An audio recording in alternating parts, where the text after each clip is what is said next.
Deer in the headlights explains a lot of those first couple of days when they find out they're supposed to navigate the subway system on their own, and they look at the incredibly intricate map of transportation in Tokyo. There's a lot of hesitation. As an islander, you come from this small town. We can't hardly understand Seattle, and that's nothing compared to Tokyo. I'm not used to going so quickly, and you have to run across the intersection. Like, I'm not used to stoplights. I'd say it was really a lot of culture shock. The first thing that happened in the country, we were given $20 told, go get your dinner. The visual images that we get in materials we study here are totally different than what they actually see in Japan. So even though they see this gorgeous image of a garden in Kyoto, once they're there, they realize there's a skyscraper next door to it. So it changes the realities of what Japan is.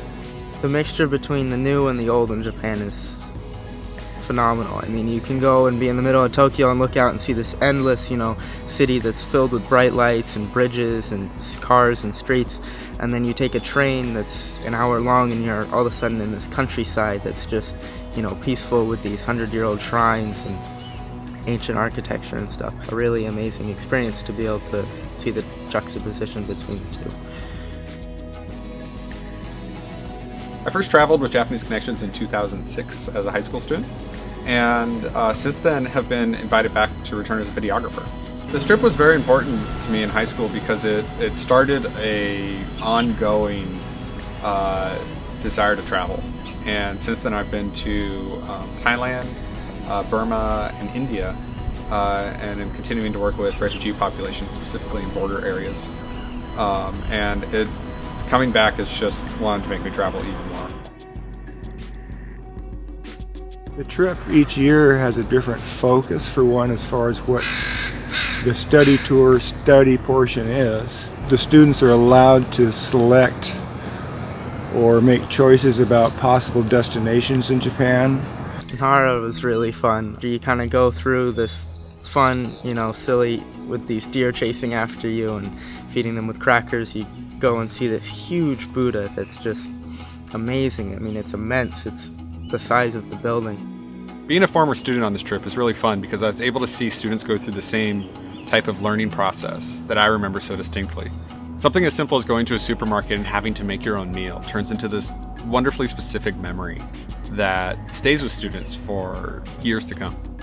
We went to the grocery store right next to our building and bought groceries for ourselves and made ourselves dinner instead of going to restaurants or buying prepackaged food. The other two places we usually spend time is Tokyo and Kyoto both. I love Tokyo. I love the whole thing. I like going out at night a lot to see the new culture and then the technology. One of my favorite experiences was being in the Tokyo Tower and looking out and seeing the infinite city around you and just not being able to see the end. It was almost like it curved around the earth, but just so many people, so many different experiences that you could have in this fantastic city. Probably the most important place we visit in Japan with students is the Hiroshima Peace Park and Museum. There's no blame in the museum. Students are allowed to process it in their own way. Being at the museum was really, really hard. Walking through it, I was most affected by some of the different exhibits there, like Sadako's cranes, and at different parts of it, it would really hit me, and then I'd feel like I was sinking into the floor. It was really interesting to reflect, on the feelings of how I felt about what happened and about war and just, human conflict in general.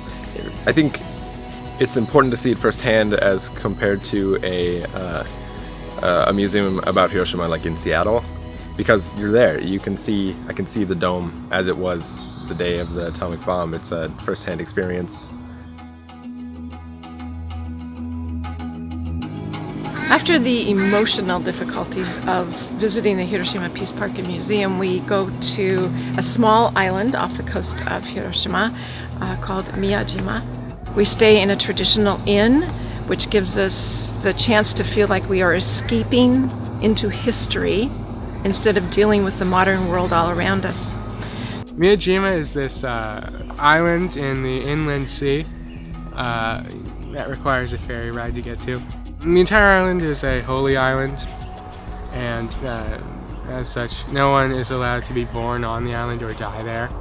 Students have a chance to stay in traditional tatami rooms. We eat dinner together in a traditional Japanese banquet style. This food, one course after the next, I couldn't tell you what most of the food was, but it was delicious. So we got there, and the main thing that was in my mind the whole time we were there was that I would have to take a bath in the onsen before I went to dinner, and that was like being naked in front of a bunch of strangers. I was not into that at all. And you know, so everyone else went up the mountain. I was like, okay, well, everyone else is gone. I'll go do the onsen. And then so I run down there. I go in. There are like 3 other people I don't know at all, and I bathe myself, and then I go in the actual bath, and it's really, really nice. I really enjoyed the onsen a lot more than I had expected. You know, everyone else came back and they asked me how it was, and I said it was great, and they were like, huh, really? At the end of the study tour, they're walking everywhere with confidence. They can lead us around Japan and get anywhere we need to go with absolute confidence. I had a lot of trouble getting used to the traveling system and the subways and the trains, but when I did, it was a really big achievement for me. But you know, I was like, you know, if I can do this, I feel I can do it anywhere in the world, you know. Meeting people, there's a lot more confidence in that. You know, I had trouble just ordering food at like a restaurant beforehand, but then after doing it so often with somebody whose language I didn't speak, it becomes much easier to communicate with someone who speaks English. I remember going back from Harajuku with Bailey and Taj, and it was so much fun. We had to do the subway by ourselves, and it was the first time we'd really done that by ourselves, and it's just an incredible feeling of independence, and that I haven't had before. I feel like I could go do anything now. I just navigated Tokyo subway system. And it was a little bit scary at first, and I was intimidated, and I was worried about doing the wrong thing. And I think by the end, I'd experienced enough to know I could do it. I could make it. I could walk around, and I could buy myself food, and I could figure my way around an airport and get to the right terminal. Coming back to the States from Japan has made me think about the community a lot more than myself. I think going to Japan has helped me kind of get over myself and say there's a lot more to this than me. I need to worry about everyone else here, not so much about what I'm doing. Yeah, I definitely feel more confident. I mean, just in general, after doing this. I'm absolutely interested in travel now. I'm not sure if I would go back with a big group again. I might travel on my own, but it was definitely a very interesting, eye-opening trip. I would love to travel. I mean, just seeing how different Japan was from where I live, and then it makes me wonder like how many other places in the world are so different. It really made me want to discover the mass diversity of the world. Funding for Japanese Connections has come from the Freeman Foundation. We've been incredibly lucky to receive grants for every year since 2000. We're hoping to be able to keep the program alive somehow in the future and keep students' contributions at a minimum so that money is not an obstacle to student participation in the program. So the trip to Japan for some students and just the study course itself gives them opportunity to develop perspectives and understandings well beyond the borders of their local region and realize that there's an entire world out there that they are able and capable of exploring. I feel like I was able to make personal connections. I mean, to the extent that you can without fully being able to communicate, I think I succeeded very well with that. Having gone lends a very, very different perspective on how the world actually works and what people are like. I remember specifically that when I came back after just the short 2 weeks in Japan, I had this overwhelming interest to keep going, to keep traveling, to keep learning. And it's really fun seeing this process happen again with high school students in Japan. I've been trying to make myself unique in my own culture. I've been trying to assert my own place in my own culture. But my own place in my own culture is completely different from my own place in this new culture.